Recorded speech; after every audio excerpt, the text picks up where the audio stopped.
Hello, welcome back. Today I'm going to talk about how I achieved this cinematic look by using Dehancer Pro and DaVinci Resolve. Dehancer Pro is a film-like plugin which you can use it in your editing software to get that cinematic look. Alright, so first what you need to do is that open your DaVinci Resolve and go to the settings on the right corner and go to the color management page and make sure your color science is DaVinci via GB, timeline color space to white gamut intermediate, and the output color space to Rec 709A because I'm using a Mac. Alright, so you need to create a couple of nodes, and the first node we made CST in, where input color space to Sony S gamut 3 Cine, S-Log 3, DaVinci wide gamut, and DaVinci intermediate. And the last CST, you open this DaVinci wide gamut intermediate follow as it is because I'm using a Mac. And here on the exposure, the first node, because I use the HDR for precision, it's like exposing similar to your camera. And on the white balance linear mode, why I put it linear, because white balance, it behaves like an actual light, which gives more accurate results. Okay, then you go to here, and then first before that you need to make sure your luma mix to 0 and the pivot to 0.335 and adjust the gain wheel. Once you adjust the gain wheel, make sure that if you open the vector scope, you can see it, so it needs to be centered, so you can play around with it to get the exact.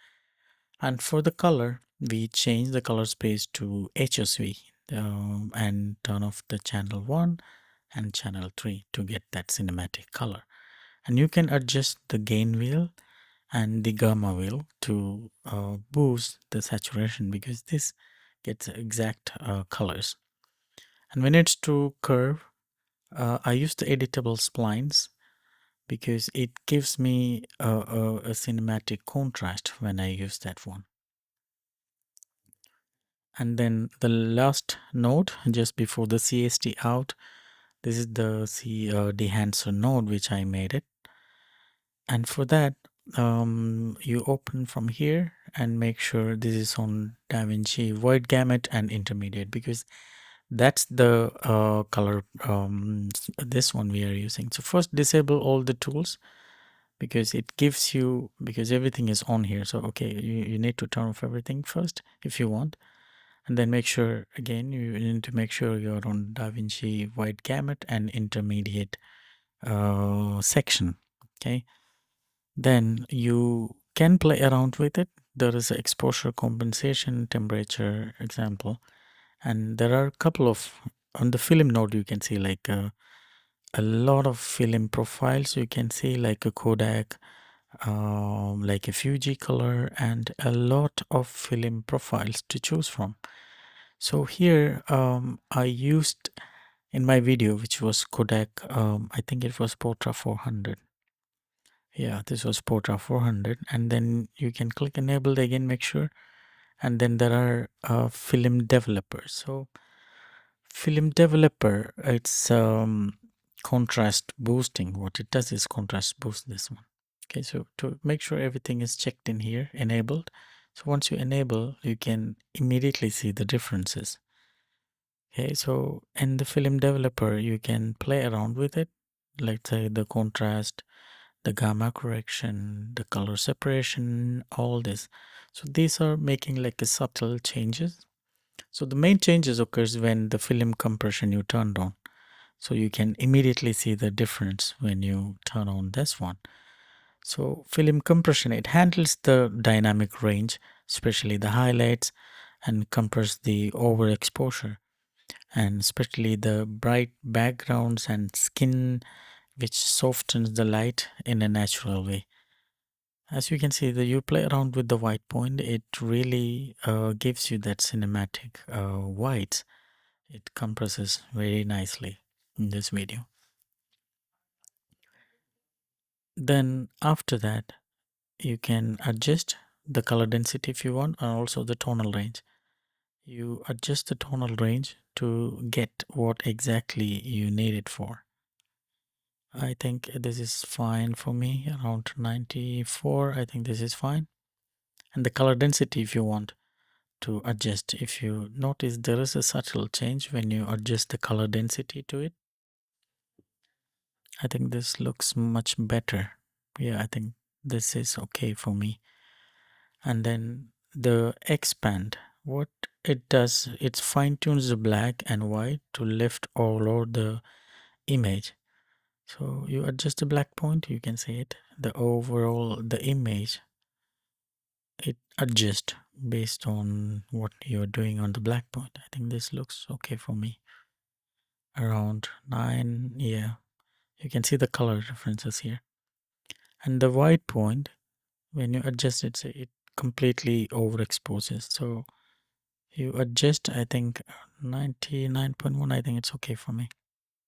And there are, when you go down, you can see print profiles. So you make sure it's enabled. There are a couple of options you can get it. This is Cineon Film Log, Fujifilm 3513, 3513, yeah. And then the Kodak Endura Glossy Paper. This is also another kind of print you can work on it. But I will stick with this Kodak 2383 for the time being. So you can adjust. If you move to the right, it gives you the warmth look. And if you're going to the left, it's going to give you the cool look. Okay, so again, let's play around with it. So you go to the right and you can see it's getting a little bit warmer. So I will stick around somewhere here. Yeah, if you go to right, there is a significant difference. And the exposure, when you adjust it, I think this looks much fine, a little bit reduced. And then the tonal contrast, all this I will just reset it, and then you play around with the tonal contrast. You can see how the contrast is moving, and the color density, you increase it. So there is a color shift, not the color shift, I mean the colors are, the density of the colors are increasing. Okay, and if you go around with the color head, we need to enable it first. So there are colors here, yellow and blue. Okay, let's enable it first. Okay, so you see this one, the color adjustment, you can make it the more you go to the, okay, I think this is fine. Play around with some of them, the shadow tone, the mid tones. And if you look into this, there is a highlights tone, and preserve exposure as well on under below.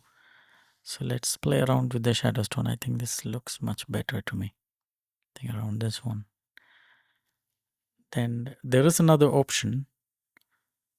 Okay, so before that, let me check this highlights tone. Okay, so I don't want to play around much. I think this is okay for me. The color is what I'm seeing in my screen. And if you want, you can enable the film grain. It really changes the way it behaves. If you look at the vectoroscope, you can see the changes, what's happening. And if you want like a too strong, 8mm, 8 mm, and then there is 35 mm, which is like a decent in my opinion. And then I'm not a big fan of film grains, but sometimes I use it. Like a 65 mm is like a decent for me. And then there is a halation that also sometimes I use it.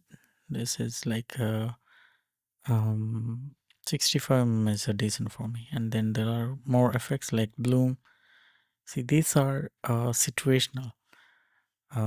That's the reason I don't use it. I'm not a big fan of it. But if there are, I know like professionals, they use it in all the videos. So you come and see it before and after, how it behaves. See, it's just a couple of steps, and then you got that cinematic look what you are looking for. So the answer, it gives me like a ton of options to edit and play around with it.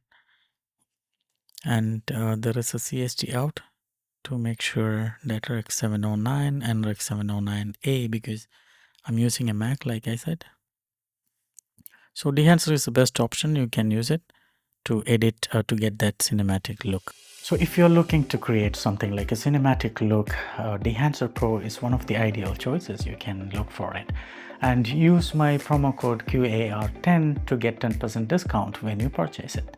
Dehancer Pro is also now available on iOS platforms as well. So if you're looking for an alternative to Lightroom or any other editing software, Dehancer Pro is one of the best choices. You can get that film look.